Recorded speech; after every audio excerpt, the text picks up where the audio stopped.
আনাস রাদিয়াল্লাহু তাআলা আনহুর মা মদিনায় যখন প্রিয় নবীজি আসলেন, সবাই প্রিয় নবীজিকে বিভিন্ন গিফট দেয়, কেউ এটা দেয় ওইটা দেয়, বিভিন্ন ধরনের হাদিয়া দেয়। তো উম্মে সোলাইম গরিব মানুষ, উনি এসে বলেন, ইয়া রাসূলুল্লাহ, সবাই আপনার সাথে দেখা করে কিছু না কিছু হাদিয়া দেয়, আমার তো হাদিয়া দেওয়ার কোনো সামর্থ্য নাই, আমি কি দিব আপনাকে? আমার এই ছোট্ট ছেলেটাকেই আপনার আমি হাদিয়া দিয়ে দিলাম। ছেলেটার নাম হচ্ছে আনাস। কি নাম? আনাস রাদিয়াল্লাহু তাআলা, প্রিয় নবীজির খাদেম, কর্মচারী ছিলেন। তো বললেন, ইয়া রাসূলুল্লাহ, আপনি রেখে দেন, আমার কলিজার টুকরা আনাসই হচ্ছে আমার পক্ষ থেকে আপনার জন্য গিফট, আপনি তার জন্য একটু দোয়া করেন। তো তিনি দোয়া করতে আরম্ভ করলেন, আল্লাহুম্মা আকসির মালা ওয়া ওয়ালাদা, আল্লাহ আপনি আনাসের সম্পদ বাড়ায় দেন, আল্লাহ আপনি আনাসের সন্তান বাড়ায় দেন। এই যে দোয়া করেছেন, ওয়া বারিক লাহু ফিমা আতাইতা, যা দিবেন এতে বরকত দিয়ে দেন, এই যে দোয়া করেছেন, দোয়ার ফলে কি হয়েছে দেখেন। আনাস রাদিয়াল্লাহু তাআলা আনহু বলেন, প্রিয় নবীজির এই দোয়ার বরকতে মদিনার সবার খেজুর বাগানে বছরে খেজুর হতো একবার, কিন্তু আমি আনাসের খেজুর বাগানে বছরে খেজুর হতো দুইবার। আর ওনার সর্বসাকুল্যে 80 জন সন্তান ছিল। 80 জন। কয়জন? যেহেতু অনেকগুলো ফ্যামিলি ছিল ওনাদের, প্রিয় নবীজির দোয়ার বরকতে দুইবার বছরে খেজুর হতো ওনার বাগানে, আর 80 জন সন্তান তিনি পেয়েছিলেন।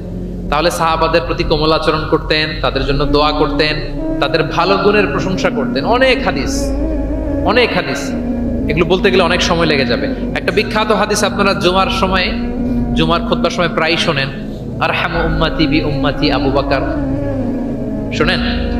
ওয়া আশাদ্দুহুম ফি আমরিল্লাহি উমর, এই যে মুখস্থ। ওয়া আসদাকুহুম হায়াআন উসমান, ওয়া আকরাউহুম লিকিতাবিল্লাহি উবাই। তার মানে এই উম্মতের মধ্যে সবচেয়ে সফট হার্টেড হচ্ছেন আবু বকর, সবচেয়ে সফট হার্টেড। আল্লাহর জমিনে আল্লাহর দ্বীন বাস্তবায়নে সবচেয়ে কঠোর হচ্ছেন ওমরে ফারুক। সবচেয়ে কঠোর কে? ওমরে ফারুক। সবচেয়ে লজ্জাশীল সাহাবী হচ্ছেন উসমান। এভাবে তিনি অ্যাপ্রিশিয়েট করতেন। আমরা অনেক সময় মানুষের অ্যাপ্রিশিয়েট করতে চাই না। প্রিয় নবীজি কারোর মধ্যে ভালো কিছু দেখলে কি করতেন? সবাই বলুন, অ্যাপ্রিশিয়েট করতেন। আপনার ছেলের মধ্যেও, আপনার মেয়ের মধ্যেও কোনো ভালো গুণ দেখলে আপনি অ্যাপ্রিশিয়েট করবেন, দোয়া করবেন, উজ্জীবিত হবে সে, ইন্সপায়ার্ড হবে। আমরা অনেক সময় আমাদের ছেলে মেয়েদেরকে উৎসাহ দেই না, তার মধ্যে যে কি কারিশমা আমরা জানিই না, মনে করি যে A+ পাইলেই বুঝি সফল। A+ পায় নাই, পাশের ঘরের কেউ পাইছে, বলে যে যা, ওর পা ধোয়া পানি খা। এরকম বলে না বাংলাদেশে? নিজের ছেলে A+ পায় নাই, পাশের ঘরের একজন পাইছে, তো কি বলে? তার পা ধোয়া। এইটা বলে কিন্তু ওর মনোবল আপনি শুরুতেই নষ্ট করে দিলেন, ভেঙে দিলেন। না, ওর মধ্যে হয়তো অন্য ধরনের কোনো যোগ্যতা আছে, অন্য ধরনের ক্যালিবার আছে। সো তাদেরকে অ্যাপ্রিশিয়েট আমাদেরকে করতে হবে। প্রিয় নবীজি যে কোনো সাহাবীর মধ্যে যে কোনো ভালো গুণ দেখলে তিনি অ্যাপ্রিশিয়েট করতেন। আবু মুসা আল-আশআরী রাদিয়াল্লাহু তাআলা আনহু কণ্ঠটা ছিল বড় চমৎকার। তিনি একবার বললেন, ইয়া আবা মুসা লাকাদ উতিতা মিজমার মিন মাজামিরি আলি দাউদ, দাউদ নবীর গলায় আল্লাহ যে সুরের ঝংকার দিয়েছে, এই উম্মতের মধ্যে আল্লাহ তোমার গলায় সেই সুরের লহরী ঢেলে দিয়েছে।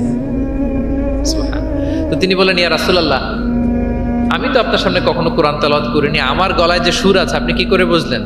প্রিয় নবীজি বলেন, গত রাতে তোমার ঘরের পাশ দিয়ে যাচ্ছিলাম, তুমি যে তেলাওয়াত করছিলে, আমি দরজার বাইরে, ঘরের দেয়ালের বাইরে দাঁড়িয়ে দাঁড়িয়ে শুনছিলাম। আবু মুসা বলে, ইয়া রাসূলুল্লাহ, আপনি শুনছিলেন, এটা যদি আমি টের পেতাম, আমি ফজর পর্যন্ত শুধু তেলাওয়াত করতেই থাকতাম। সুবহানাল্লাহ পড়বেন না? তাহলে আমরা যেন অ্যাপ্রিশিয়েট করি। প্রিয় নবীজি অ্যাপ্রিশিয়েট করতেন, সাহাবাদেরকে যথাযথ তারবিয়া দিতেন, তাদের সাথে মাঝে মাঝে রসিকতা করতেন, খোশ গল্প করতেন, সাহাবীদের সাথে একসাথে মিলেমিশে কাজ করতেন। মসজিদ নির্মাণের ঘটনা আমরা জানি, কোবা মসজিদ, মসজিদে নববী। এমন না যে চেয়ারে বসে থেকে এই তোমরা মসজিদ বানাও, না। একজন ট্রু লিডারের বৈশিষ্ট্য হচ্ছে উনি সামনে এগিয়ে যাবেন, ওনাকে দেখে দেখে ফলোয়াররা ফলো করবে, ঠিক কিনা? প্রিয় নবীজি নিজে মাটি বহন করেছেন, পাথর বহন করেছেন, নিজে খন্দকের পরীক্ষা খনন করেছেন, পেটে পাথর বেঁধেছেন। এটা ছিল সাহাবাদের সাথে প্রিয় নবীজির ইন্টারাকশন, ডিলিংস, মেলামেশা। এবার আমরা একটু দেখি যে প্রিয় নবীর যারা খাদেম ছিলেন, কর্মচারী